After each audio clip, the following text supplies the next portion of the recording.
¿Qué tal amigos? En este vídeo vamos a hablar del grado de protección IP a petición de algunos amigos del canal.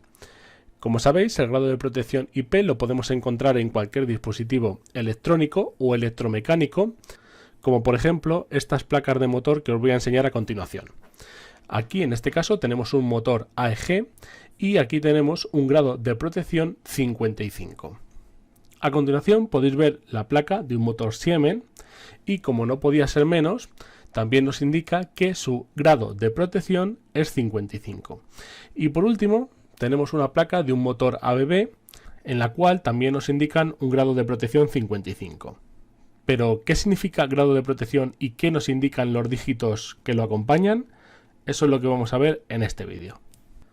El grado de protección IP hace referencia a la norma internacional CEI 60529 de los grados de protección. Es utilizado con mucha frecuencia en los datos técnicos de equipamiento electrónico, eléctrico y electromecánico en general de uso industrial, como pueden ser detectores de presencia, motores, sensores en general, medidores, controladores, etc. Como vamos a ver, es un sistema muy efectivo para clasificar los diferentes grados de protección aportados por las envolventes que resguardan los componentes más delicados del equipo.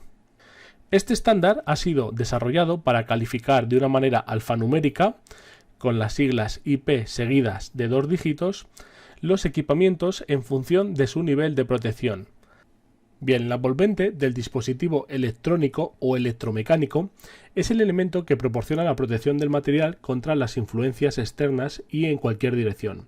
Asimismo, proporciona la protección contra los contactos directos. Bien, una vez que hemos definido la envolvente, también podemos definir de forma más precisa el grado de protección, que es el nivel de protección proporcionado por una envolvente contra el acceso a las partes peligrosas, contra la penetración de cuerpos sólidos extraños, contra la penetración de agua o contra los impactos mecánicos exteriores, y que además se verifica mediante métodos de ensayo normalizados. En España tenemos la norma UNE 20324, que es equivalente a la norma europea en 60529. Bien, como hemos visto, este sistema de codificación para indicar los grados de protección proporcionados por la envolvente contra el acceso a las partes peligrosas del equipo electromecánico consta de 2 letras, la I y la P, seguidas de 2 dígitos. El primer dígito nos indica la penetración de cuerpos sólidos extraños en el equipo electromecánico y el segundo dígito nos indica la protección contra la penetración de agua. De manera que, como estáis viendo en la imagen, tenemos una serie de valores para la protección contra partículas sólidas y otra serie de valores del 0 al 8 para la protección contra líquidos. El número que va en primer lugar, normalmente denominado primera cifra característica, indica la protección de las personas contra el acceso a partes peligrosas, típicamente partes bajo tensión o piezas en movimiento que no sean ejes rotativos y análogos, limitando o impidiendo la penetración de una parte del cuerpo humano o de un objeto cogido por una persona y garantizando simultáneamente la protección del equipo contra la penetración de cuerpos sólidos extraños. La primera cifra característica puede tomar los valores desde 0 hasta 6 y a medida que va aumentando el valor de dicha cifra nos indica que el cuerpo sólido que la envolvente deja penetrar es menor. Por lo tanto, a mayor valor numérico, más estanca es la envolvente a la penetración del cuerpo sólido. En la tabla podéis ver los diferentes valores que puede tomar el índice de protección en la primera cifra característica. Tenemos el 0, que nos indica que no tiene protección, el 1, que nos impide la penetración de objetos con diámetro superior a 50 milímetros, el 2 nos impide la penetración a objetos de tamaño superior a 12 milímetros de diámetro, el 3 ya nos permite el paso a objetos de menor diámetro de 2,5, el 4 permite la penetración a objetos que tengan un tamaño menor a 1 milímetro de diámetro, el 5 es la protección ante el polvo y el 6 nos indica que la envolvente es totalmente estanca a la penetración del polvo. El número que va en segundo lugar, normalmente denominado como segunda cifra característica, indica la protección del equipo en el interior de la envolvente contra los efectos perjudiciales debidos a la penetración de agua.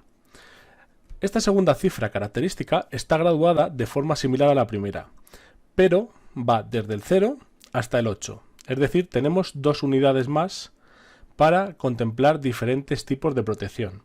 Bien, a medida que se va aumentando el valor en la escala, la cantidad de agua que intenta penetrar en el interior del envolvente es mayor y también se proyecta en más direcciones.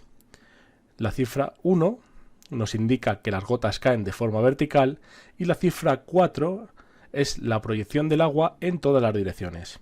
Si echamos un vistazo rápido a la tabla, vemos que la cifra 0 no incluye protección, la cifra 4 incluye ya protección contra las salpicaduras en todas las direcciones del espacio, y luego la cifra 8 ya es una protección ante inmersiones permanentes. Si volvemos al ejemplo de la placa de motor que mostramos inicialmente en el vídeo, vemos que la protección IP55 nos indica que la envolvente del motor nos indica que está protegido ante el polvo y también protegido contra los chorros del agua, vengan estos de cualquier dirección del espacio. Una vez visto qué es el grado de protección y cómo se interpreta, algún suscriptor me pedía que por favor explicara cómo afecta el grado de protección, por ejemplo, a un cuarto de baño, o también voy a explicar qué índice de protección necesitamos en los elementos exteriores en nuestra casa. Estamos hablando principalmente en este caso de luminarias, de la iluminación, de qué tipo de índice de protección tiene que tener la iluminación que vamos a emplear en determinadas zonas del cuarto de baño y zonas que tenemos en el exterior de la casa. Vamos a comenzar por los cuartos de baño.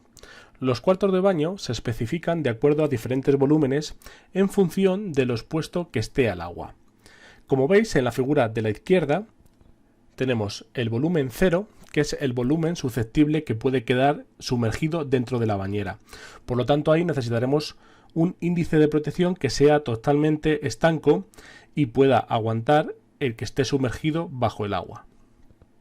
Después tenemos el volumen 1, que está justo encima de la bañera, en amarillo, y es un volumen donde podemos recibir salpicaduras del agua en cualquier dirección del espacio. Después pasaríamos al volumen 2, también en este caso puede recibir salpicaduras de agua, pero lo normal es que esté en un ambiente muy húmedo, como el que corresponde a un grado de saturación del 100% cuando hay vapor en el ambiente. Y por último tenemos ya el volumen 3, el volumen que está indicado en color azul, y aquí ya tenemos que tener menos precauciones a la hora de instalar cualquier aparato eléctrico o electrónico, como puede ser una luminaria LED. Por lo tanto, dependiendo en el volumen que nos encontremos dentro del cuarto de baño, deberemos de instalar mínimo el siguiente grado de protección. Si nos encontramos dentro del volumen 0, deberemos de instalar un aparato con un IP67 como mínimo. Si estamos en el volumen 1, el grado de protección será IP44 como mínimo. Si después pasamos al volumen 2, deberemos también de instalar un grado de protección IP44 como mínimo, y luego ya en el volumen 3 podemos instalar un grado de protección de IPX1. En ocasiones hay veces que no nos especifican una cifra característica, puede ser la primera o la segunda, bien porque no es necesaria para una aplicación concreta o bien porque no ha sido ensayada en este aspecto. En este caso, IPX1, la primera cifra característica se sustituye por X, que en este caso nos indica que el grado de protección para líquidos es 1, pero no nos indica grado de protección para sólidos. Por lo tanto, se interpreta que en este caso no es necesario. O como os digo, que el equipo que instalemos pues no tiene por qué haber sido ensayado contra la penetración de los sólidos. Bien, la tabla que estáis viendo en la imagen es una serie de símbolos para identificar grados de protección cuando no nos indican una cifra característica. Puede ser la primera o la segunda. Bien, fijaros que simplemente un grado de protección IP5X puede ser una malla sin recuadro. Esta malla debe tener un tamaño de poro de manera que no deje pasar partículas sólidas del tamaño especificado en el grado 5.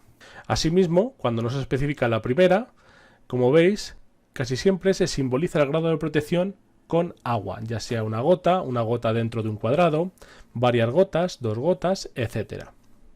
Aquí tenéis los símbolos más utilizados para identificar grados de protección cuando nos indica una cifra característica. Y para finalizar el vídeo os voy a dejar con una imagen que especifica los índices de protección, los grados de protección que debemos de utilizar para diferentes equipos que instalemos en el jardín. Dependiendo de dónde los instalemos, como estamos viendo en la imagen, podemos tener un IP68, si por ejemplo son luces que van sumergidas dentro del agua de la piscina. Si estamos utilizando farolas en el exterior o lámparas debajo de árboles, tendremos un grado de protección IP44. Si utilizamos, por ejemplo, luces instaladas en la fachada, también tendremos un IP44. Y si, por ejemplo, tenemos luminarias instaladas debajo de un alero o una superficie donde quede protegida, como un pequeño techado, pues en este caso el índice de protección se reduce a un IP23. Y con esto me despido, amigos. Como siempre, espero que os haya gustado, espero haber resuelto vuestras dudas sobre el índice de protección o el grado de protección, y nos vemos en un próximo vídeo. Un saludo.